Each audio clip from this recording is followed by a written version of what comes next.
Hidup adalah sebuah fase di mana kita lahir, sekolah, tumbuh dewasa, punya pekerjaan, menikah, tua, dan meninggal. Kali ini saya ingin membahas satu segmen dalam kehidupan kita, yaitu ketika kita setelah menikah. Kita akan bahas apa yang harus kita rencanakan. Kita sepakat dengan Mas Steven di sini bahwa asuransi adalah sebuah fundamental yang penting dalam suatu kehidupan ya, apalagi kalau kita habis menikah dan punya pekerjaan, mungkin pekerjaan yang baru kita rintis ya kan. Tapi kita sepakat bahwa asuransi adalah satu fundamental yang penting dalam kita membina suatu rumah tangga.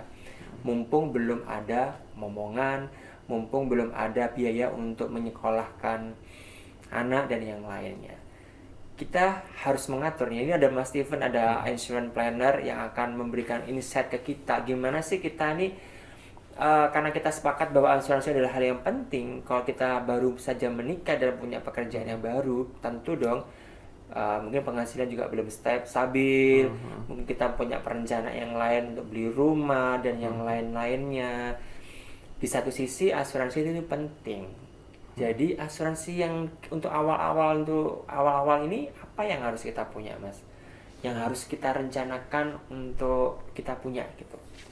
Ini kalau contoh kasus, kita langsung membahas contoh kasus aja di mana dua-duanya bekerja. Jadi suami dan istri sama-sama bekerja.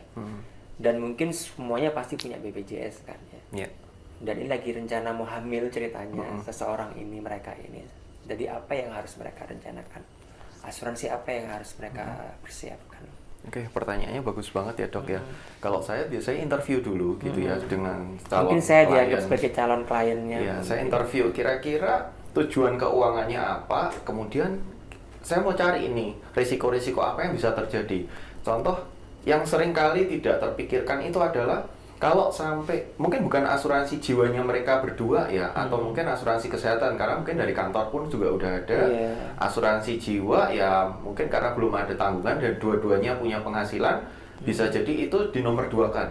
Tapi ternyata yang lebih penting itu asuransi buat orang tuanya mereka.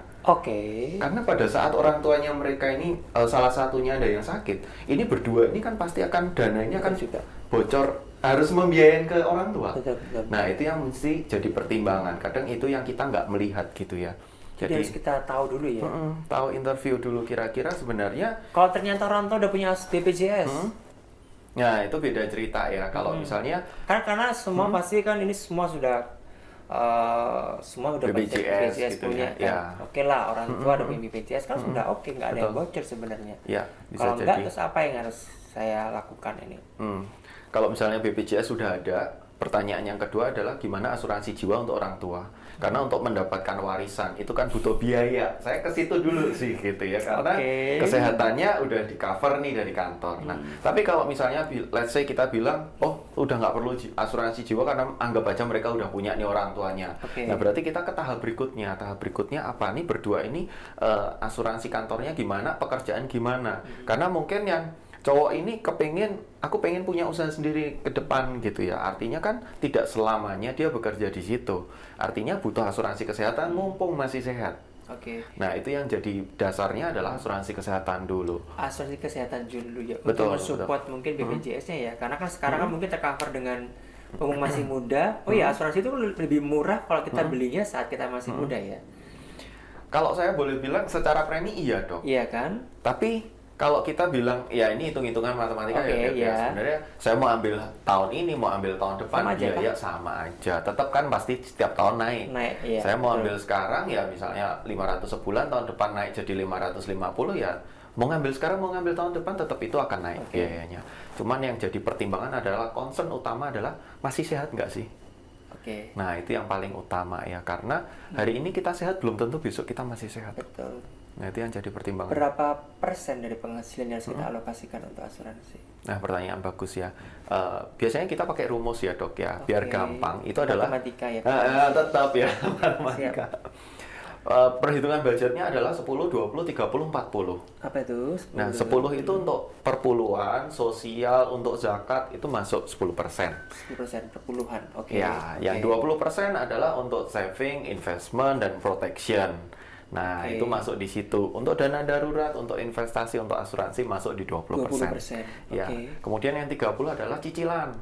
Maksimal kalau kita nyicil bolehnya hanya 30%. Anjuran pemerintah juga begitu. Nah, kalau misalnya pertanyaan, mumpung masih muda, nggak ada cicilan nih, kan belum cicilan rumah, belum cicilan ini. Nah, 30% ini bisa dialokasikan buat saving investment protection-nya. Nah, yang 40% ini adalah untuk biaya hidup. Untuk lifestyle apa, ya udah masukin 40%-nya. Nah, jadi jangan sampai kebalik-balik gitu ya. Nanti mungkin 50% sendiri udah buat cicilan atau 60% buat cicilan, nanti jadi mencicil dong. Gitu. Jadi memang biasanya jadi 20% ya. Itu. 20% untuk itu total couple atau salah satu atau gimana? Ya pokoknya satu keluarga itu atau satu penghasilan, kan dua-duanya bekerja nih. Ya. Masing-masing 20%. Untuk mengcover sendiri. Ini tergantung keluarganya ya, karena ini kan kalau keuangan keluarga kan bicara dua kepala nih gitu. Mungkin kesepakatan berdua adalah uang suami adalah uang istri adalah uang istri. Nah, kalau begitu berarti semua biayanya dari mana nih? Asuransi, investment, apa segala macam dari mana? Juga, oh, ternyata dari uang suami. Istri uangnya nggak usah diutak-atik karena itu kesepakatan bersama. Istri kan ya, sekarang gitu pinter ya. Uang suami, uang istri, uang istri. Nah, dapat apa itu? Nah, kalau gitu ya berarti hanya satu income yang dikelola untuk keluarga. Tapi kalau misalnya berdua mau dikelola bersama, berarti 10, 20, 40, 30, 40-nya berarti ya income berdua gitu. Asuransi kesehatan kan banyak ya, ada yang cashless, ada yang reimburse, masih ada nggak sih yang masih ada ya? Masih ya? Nah, itu ngobrolnya agak panjang tuh. Agak panjang. Maksudnya gini, mana nih yang harus saya pilih? Karena BPJS sudah cashless kan sebenarnya. Masa saya harus pakai double yang cashless juga gitu atau gimana? Atau bisa ambil yang cashless tapi tetap bisa untuk reimburse kalau kita pakai BPJS? Ya. Karena harganya beda pasti kan? Iya kan? Harganya selisih pasti kan? Iya, ada selisih. Tapi sebenarnya kalau bicara cashless dan reimburse itu adalah sistem di belakang sih, Dok. Jadi tidak melulu satu asuransi ini kalau kita beli yang reimburse doang atau yang beli yang cashless doang, nggak juga. Karena sebenarnya asuransi ini dia bisa pakai reimburse, cashless, bisa jalan semua. Sekarang bisa jalan semua ya? Bisa tergantung aturan main dari suatu produk ini. Jadi ketika kita pakai BPJS pun yang kartu pun yang bisa cashless bisa kita pakai juga sebenarnya. Bisa. Gitu kan? Atau memang kita sulit ini nggak bisa pakai BPJS, akhirnya pakai yang cashless juga bisa ya. Jadi tapi intinya pokoknya kita harus yang number one adalah punya asuransi kesehatan dulu. Ya. And the next, kapan kita harus punya asuransi yang lebih? Kan asuransi itu ada banyak tuh asuransi. Perlukah di awal-awal kita menikah ini kita perlu asuransi jiwa, asuransi mungkin tentang penyakit kritis, gitu-gitu ya. Itu penting nggak? Untuk awal-awalnya ini. Ya. Gitu. Dok, mau jelasin yang tadi asuransi kesehatan sedikit boleh ya? Boleh. Nah, sebenarnya asuransi kesehatan kan orang taunya cashless atau reimburse. Tapi sebenarnya asuransi kesehatan sendiri di Indonesia kan ada dua jenis. Yang pertama yang hospital cash plan. Yang cash plan, jadi kalau misalnya masuk rumah sakit rawat inap dapat duit setiap harinya karena dapat santunan. Itu namanya cash plan ya. Itu namanya jenisnya yang cash plan. Yang asuransi yang kedua, biar mendengar mudah mencerna. Jadi cash ada yang namanya cash plan. Ya, ada cash plan. Jadi kita kalau opnam dapat uang santunan setiap hari. Ya. Terus tagihan rumah sakitnya pakai yang BPJS. Boleh, mau pakai BPJS, mau pakai asuransi kantor juga boleh. Jadi kita sakit tapi dapat uang. Kenapa kok dapat uang? Karena menggantikan nilai ekonomi kita nggak bisa kerja satu hari karena kita sakit. Mungkin contoh kayak saya nggak praktek karena sakit. Jadi ada yang mengcover itu ya. Jadi ada menggantikan nilai ekonomi tetap yang jalan. rugi. Betul. Ya kan, menarik sekali ini. Jadinya ada cash plan ya. Yang jadi cash plan. Kita sakit tenang, walaupun kita nggak produktif, tapi ada yang ngasih uang nih. Selain tagihan rumah sakit yang sudah terbayarkan. Betul. Silakan. Nah, yang kedua asuransi untuk yang jenisnya hospital benefit. Hospital benefit ini seperti BPJS, asuransi pemerintah. Dia membayar tagihan rumah sakit. Karena ada kerugian yang timbul karena kita sakit harus bayar. Nah, asuransi yang mengcover kerugiannya itu. Senilai tagihan rumah sakit. Senilai tagihan rumah sakit dan senilai manfaat yang dipunyai. Ini Ya, penting banget ini. itu. Kita harus memahami, makanya kalau punya asuransi jangan asal punya asuransi, dipahami. Karena kadang kesannya kayak gitu, punya asuransi, punya, tapi apa? Ya pokoknya punya gitu Iya, kan. iya.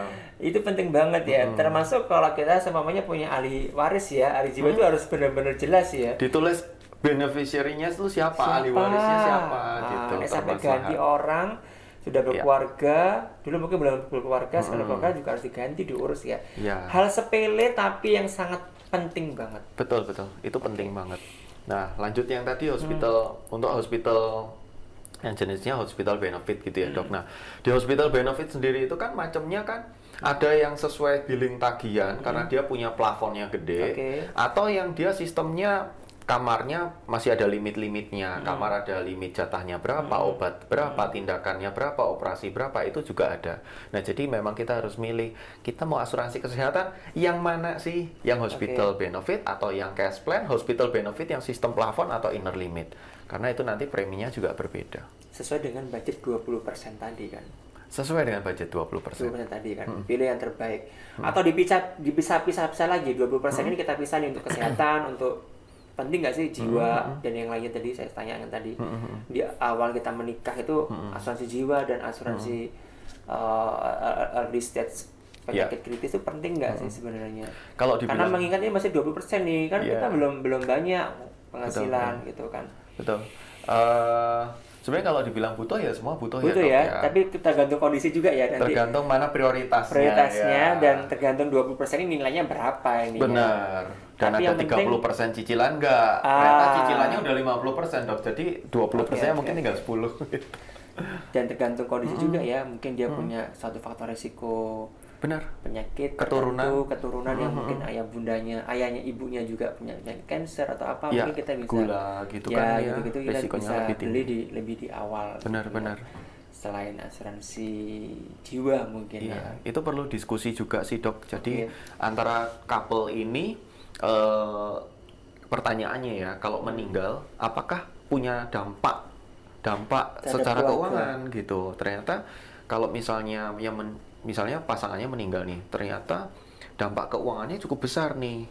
Dia kalau nanggung sendiri nggak bisa. Nah, artinya memang butuh asuransi jiwa. Nah, itu perlu didiskusikan.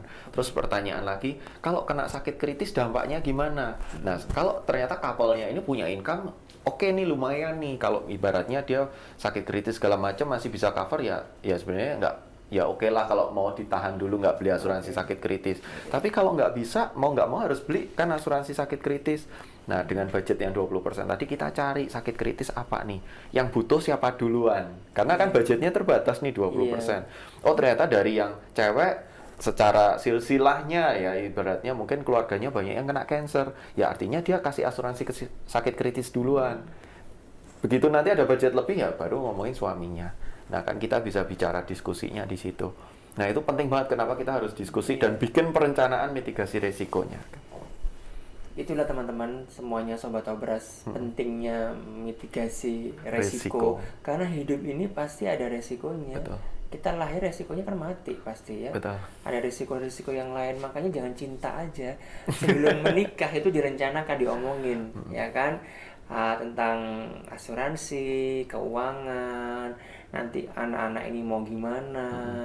Mau punya anak pun juga harus disiapin nanti gimana cara belajarnya, menyusuinya, makannya gimana, kita mendidik karakternya gimana, kepribadiannya gimana. Jadi hidup ini memang rumit. Hidup ini tentang persiapan. Betul. Ya kan? Kalau nekat nggak bisa. Karena hidup ini tentang persiapan. Ya, dan perencanaan ya dok ya. Dan perencanaan. Hidup ini tentang perencanaan. Ya kan? Kalau gagal merencanakan artinya sedang merencanakan untuk gagal. Oke. Iya sih. Kita ini loh tiap tahun merayakan 17 Agustus saja ada proposal ya. Kenapa hidup ini tidak ada proposal? Ya kan harusnya ada proposal dong, proposal kegiatan hidup gitu ke depan kita mau butuh budget berapa untuk ini. Karena apa? Karena sekali lagi kita nggak pernah tahu hidup ini akan kemana dan gimana, kita tidak pernah tahu. Tiba-tiba hujan, tiba-tiba ini, tiba-tiba kita never know. Ya kan kita nggak pernah tahu gitu. Nah, itu jadi topik kalau pas pacaran itu seru loh ngobrolin gini ya, Iya, Dok iya. ya. Jadi Mungkin lain kali nggak cuman kita ngobrolin harus bikin nonton apa acara, gitu ya. bikin bukan bikin event, mengumpulkan para calon-calon yang mau menikah Iya. gitu ya, membuka mata gitu ya bahwa semua itu harus dipersiapkan gitu loh. Benar. Jangan asal nikah gitu. No, jangan Iya, sampai nanti yang bagi yang perempuan tiba-tiba ditinggal meninggal suaminya. Tanpa Tiba-tiba. ditinggalin Tanpa apa-apa. ditinggalin apa-apa. Kan so sad banget. Tapi masih mending nggak ditinggalin daripada ditinggalin tapi utang, Dok. Nah, Itu lebih beda cerita sosok lagi. lebih sosok Lebih ngenes lagi. itu. Ya. Jadi ayolah kita merencanakan semuanya dengan baik, keuangan dan asuran kita dengan baik untuk hidup yang lebih baik. Amin. Mas Steven, terima kasih banyak. Sama-sama. Mungkin ada pesan dan kesan, pesan-pesan aja yang kesan-kesan, pesan yang ingin disampaikan kepada semua sobat obras tentang asuransi mungkin. Kalau saya mau bicara kasih quote saja ya. Boleh. Ya. Bagian terpenting dalam sebuah perencanaan itu adalah merencanakan pada saat sesuatu tidak berjalan sesuai dengan rencana. Sebentar Mas, diulangi. Oke. Ya, jadi pada saat kita membuat perencanaan, bagian terpenting dalam sebuah perencanaan itu adalah merencanakan sesuatu yang tidak berjalan sesuai dengan rencana. Dan itulah hidup. Itulah Karena hidup. tidak semua pasti berjalan sesuai dengan rencana kita, tidak semua berjalan sesuai dengan keinginan kita. Betul. Itu kan maksudnya Betul banget. waspada. Waspada.